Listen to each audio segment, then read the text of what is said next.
Good morning, good afternoon, good evening mga kaibigan Pilipino, OFW, saan man sulok ng mundo tayo naroon, ipagpalain tayo ng Diyos at bigyan tayo ng mahabang buhay. Anyway, Hong Kong, shout out ulit sa'yo. Siyempre member, dapat lagi sa shout out. Tapos meron pa member pa si Marcos Miguel. Shout out sa'yo, tsaka sa aking asawa, shout out sa'yo.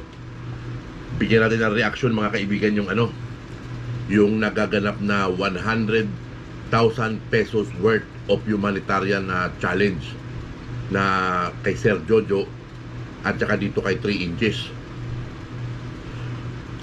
Ang napiling beneficiary o ang napiling gumawa ng humanitarian, ang ginamit, ang pinagpadalahan ni David ay itong si Leon Javier. So ang total nito mga kaibigan is 100,000 pesos. So wala tayong doon, walang kaso doon mga kaibigan. So natanggap na nila yun yung 50,000 kanina nakita ko. Tapos sa Lunes daw yata ipapadala ulit ni Obarak yung yung another 50,000. Tapos si Sir Jojo naman, nakita ko din kanina, kahapon yata niya yung withdraw na niya yung 20,000 na Hong Kong dollar. So ang worth nito mga kaibigan, kinuwenta ni Sir Jojo, nakita ko 130,000. So pipili din si Sir Jojo ng kung kanino niya ito ipagkakatiwala para sa isang humanitarian din na gagawin mga kaibigan. So sa personal kong sarili kong sino kaya pwedeng maging kanino kaya ni Sir Jojo to pwedeng maipagkatiwala? Ang mga pumapasok sa isip ko si Taong Gala, si Papa Bear, si Allen React, o kung sino pa ba yung ibang FLM vlogger na talagang yung hands-on sa pagtulong. Ito si Karomi, si Erwin, si Ignacio de la Vega. Yan, isa rin yan. So si Sir Jojo ang magde-decide doon syempre. Kasi sarili niyang pananalapi ito at hamon niya ito kay Obarak para sa isang humanitarian. So on both side, ang panalo dito ay yung mga pamilya na makikinabang dun sa 100,000 challenge na ginawa nila. Wala tayong question dun, 'di ba? So kung halimbawa kay Papa Bear na ipadala yung 100,000, anong klaseng yung gagawin ni Papa Bear na siyempre tatanungin niya si Sir Jojo, o Sir Jojo, o kay Taong Gala, o kung kanino man, o Sir Jojo, 100,000 nito nasa akin na po. Ano po ba ang dito? Ang gusto nyong gawin natin? Siyempre si Sir Jojo pa rin yung mag-aano dun, 'di ba? Ang magpa-facilitate nung kung ano yung gusto niyang gagawin dun, 'di ba?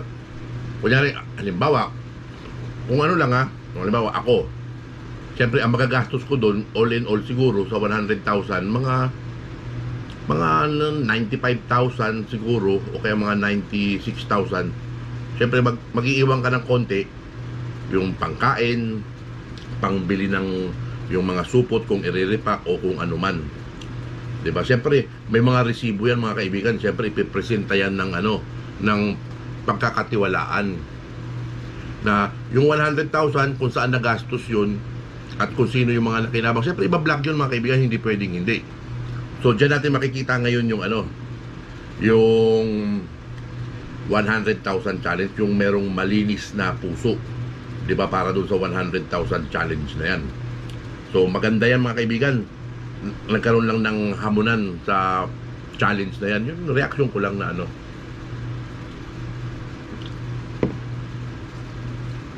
si David ang napili siya, si Leon Javier. Wala naman akong question doon siyempre. Pero ang ko lang doon, paano nangyari yung gano'n na halos durugin ni Leon Javier ito si Obarak, di ba? Talagang kung durugin niya to nung araw ganun na lang na talagang kumbakbakan niya to Ano ba nangyari dyan? Bakit si Leon Javier ang naging beneficiary? Yung para gumawa dun sa humanitarian. Pero wala na tayong wala na akong question dyan. Pero siyempre, ang tututukan ko dito yung sa atin, siyempre, yung kay Sir Jojo na kung sino yung yung pipiliin ni Sir Jojo na na magpa-facilitate dito sa Pilipinas ng 100K challenge na nagawa nila. Kasi doon kanina nakita ko doon kay Leon na may nagsasalita doon na isa na hindi ko maintindihan kung ano yung ayoko kasing intindihin ng pati si Obarak doon din eh. Parang ang nila gusto nila mangyari na ipadala din daw kay kay Leon yung 100,000. Sa tingin ko naman hindi naman gagawin ni Sir Jojo sigurado yun. Siyempre kanya-kanya ng di ba? Siyempre sa benefit ng FLM family yung 100,000 ni Sir Jojo. So, di ba? Nako, kung ako lang ang meron ding ganung na na 100,000, siyempre hahamunin ko din to si Obarak kung meron akong ganun. Di ba? Nako, yari ka Obarak. Niyabangan mo pa si Sir Jojo ng ng 150,000 for 12 months pag may kumana dyan sa sa hamon mo na yan na hinamon ka ng ganyan, nako, yari ka dyan. Masusukat yung yung mga sinasabi mo, di ba? Dyan natin mapapatunayan yan, di ba? At si Sir Jojo straight to the point, di ba? Na 100,000, di ba? Pinasobrahan pa nga niya ng ginawa nga niya 20,000 Hong Kong dollars yung withdraw niya eh. So hindi natin alam kung anong doon plano doon ni Sir Jojo, kung kanino niya pagkakatiwala. Pero para kay Leon Javier din ipapadala parang ibang usapan yun parang hindi ganun yung yung hamon ni Sir Jojo sa pagkakaintindi ko, di ba? Kanya-kanya siyempre ng beneficiary, di ba? Hindi naman beneficiary, kumbaga kanya-kanya na yung humanitarian, yung gagawa ng humanitarian. Yung example ko kanina, si Papa Bear, o kaya si Taong Gala, o kaya si Sir Allen Riaco, si Bunso, o kung sino man, o si Nino, o kung sino man na mapipili ni o yung available na pwedeng maggawa ng humanitarian na 100K. Siyempre, paplanuhin maigi yan kung paano ipapamahagi yun. Siyempre, may mga resibo yan. Siyempre, ang FLM family, kompleto sa recados yan, resibo lahat yan na ganito yung yung na-consume. O, di ba? Siyempre, doon sa 100,000, para sa akin, yung personal expense, kunyari, halimbawa, kay Papa Bear, siyempre, magagasolina si Papa Bear, mamamasahe si Papa Bear, tapos kakain si Papa Bear, di ba? Pwedeng ibawas din niya ron sa 100,000 yung ganun. O kahit sino naman ganun. Depende nga sa usapan niya kung sasabihin ni Papa Bear na okay, Sir Jojo, o kaya sabihin ni Taong Gala, o kaya kung sino man yung mapagkatiwala ni Sir Jojo, okay, Sir Jojo, itong 100,000 na to, buo ito, ibibili ko ng ng pang-humanitarian natin. Sagot ko na yung ibang extra. Pwede rin gano'n na mangyari. Kapag inusumpong kasi ako ng anxiety ngayon. Diba? Kasi itong si Obarak, masyado ito mapagmaliit sa kanyang kapwa, di ba? Masyado niyang minamaliit yung mga OFW na nagtatrabaho ng parehas, di ba? Hindi maganda yung ganun. Kung ako meron akong pananalapi na pwede rin ako maghamon ng ganong challenge, hahamunin ko rin itong si Obarak, di ba? Kasi ang panalo naman dito ay taong bayan, yung mayroong tayong maitatawid ng gutom, di ba? Ako ang kaya ko lang mga 1 sakong bigas, 2 sakong bigas. Yun lang yung kaya ko na isagot sa mga mayaman. Challenge natin lalo na sa Greater Humanitarian, paghahandaan ko yung Greater Humanitarian. Sana makabigay ako kahit 4 na sako ng bigas doon sa Greater Humanitarian natin, mga kaibigan.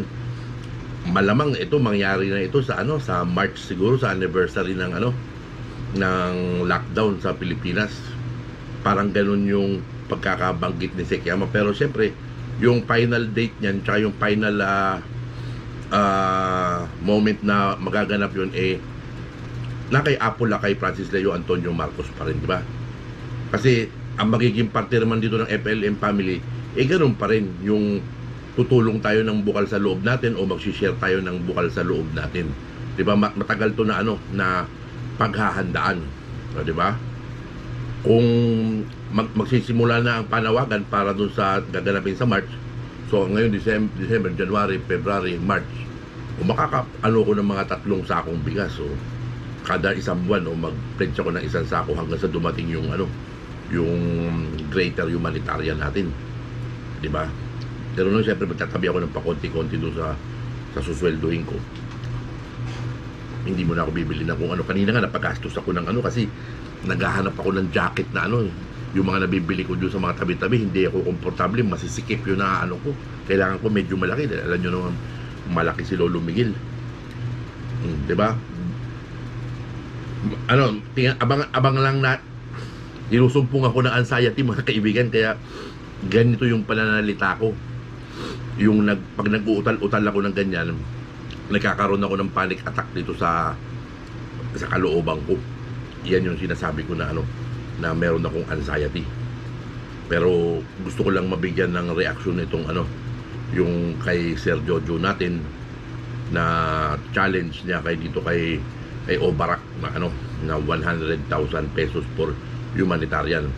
Si Obarak, ang napili ni Obarak itong si Leon Javier. Ang hindi ko naman maintindihan dito kay Leon Javier, independent FLM siya eh. 'Di ba? Independent FLM vlogger siya. Yun ang claim niya, 'di ba? Yun ang sinasabi niya, mahal niya si Francis Leo Antonio Marcos. Pero bakit ngayon kausap niya itong si Obarak, 'di ba? Nakalaban ng FLM family na nagsasalita ng hindi maganda sa ating hero na si Francis Leo Antonio Marcos, 'di ba? Diyan ako na yung ganyang klase ng na yung wala ka talagang paninindigan na So hindi nga malayo mga kaibigan na gano'n na nga siguro, yun na nga yun. 'Di ba? Lalabas talaga yung tunay na kulay mo, yung tunay na interest mo, 'di ba? So far wala naman tayong naririnig kay Leon Javier na nagsasalita siya ng laban kay Francis Leo Antonio Marcos, kaya ang cool down lang tayo, wala naman tayong ang lang niya, yung siguro yung nagiging issue niya kila Sir Jojo, kung kanino man na 'di ba, okay lang yan. Pero once na magsalita na si Leon Javier ng laban kay Francis Leo Antonio Marcos, marami na rin ang babakbak sa kanya. Yun lang yung sa akin. Pero hanggat hindi siya nagsasalita ng laban kay Francis Leo Antonio Marcos at nakikipag-usap lang siya dun sa ating mga kalaban, at hindi siya nagsasalita ng laban kay Francis Leo Antonio Marcos, medyo wala pa tayo masyadong dyan. Pero ito nga abangan natin mga kaibigan, kasi ipapadala ni Obarak sa kanya yung 100,000 para sa humanitarian. Hindi ito pinadala ni Obarak sa kanya dahil sa challenge, para sa personal na pansarili niyang gastos mga kaibigan. Si Leon Javier, ang papel niya dito, tatanggapin niya yung 100,000 at i-humanitarian niya. Yun yung mangyayari dito mga kaibigan. So yun ang aabangan natin. Siyempre, magpipresenta rin si Leon Javier ng mga resibo ng mga kung kanino na pamigay. Siyempre, mapapanood natin yan, mabibigyan din ng reaksyon niya ng iba nating mga FLM defenders. Marami dyan na magbibigay din ng reaksyon. Ganon din dun sa Mayaman Challenge na 100K na sa part naman ng ating kapatid na si Sir Jojo Connect TV, si Guzman, di ba? Sir Jojo, Merry Christmas pala. And nabati naman kita doon sa congratulations doon sa online Christmas party ng FLM Hong Kong, successful. So ako dito malungkot ako kahapon. Yung Pasko, di ba? Yung message ni Apo Lakay sa atin, pero hindi ako napapanghinaan ng loob. Kumbaga, lang yun yun yung nararamdaman niya from that moment. Pero marami ang magbabago, lalo na sa pagpasok nitong January, di ba? Tapos ito pa yung yung napapakinggan ko na na ito si Victor parang dinadaan sa magandang salita itong itong secretary natin, pero Secretary Yama is clever. Hindi yan mabibilog nitong isang katulad lang nito ni Victor, dahil basang-basa na ni Yama ang pag-uugali nito, di ba? Na witness na niya yung mga pananalita nitong matatamis 'Di ba? Ganun na ganun ang ginawa nila kay Apo Lakay natin mga kaibigan. Noong 3 to 4 days na nandoon si Apo Lakay sa third floor. Puro matatamis na salita ang kanilang ang namumutawi sa kanilang bibig. Ganun yung ginawa nila. 'Di ba? So, alam naman ni Sek Yama kung ano yung para dyan sa bagay na yan. So, yun lang mga kaibigan. Abangan natin yung yung humanitarian na gagawin nila ni Leon Javier at saka nung mapipili ni Sir Jojo na sa FLM family naman kung sino naman yung maggagawa ng 100k na humanitarian. So, mabuhay pa rin ang FLM family, mabuhay ka Sir Jojo, at mabuhay ang ating hero na si Francis Leo Antonio Marcos. You inspire each one of us. We will defend you. We will not give up on you because we believe in you, we love you, and laban lang tayo, Apo Lakay. So, FLM family worldwide, magandang umaga, magandang tanghali o gabi man, saan man sulok ng mundo tayo naroroon, pagpalain tayo ng Diyos at pagkalooban tayo bawat isa ng mahabang buhay. So, abyak.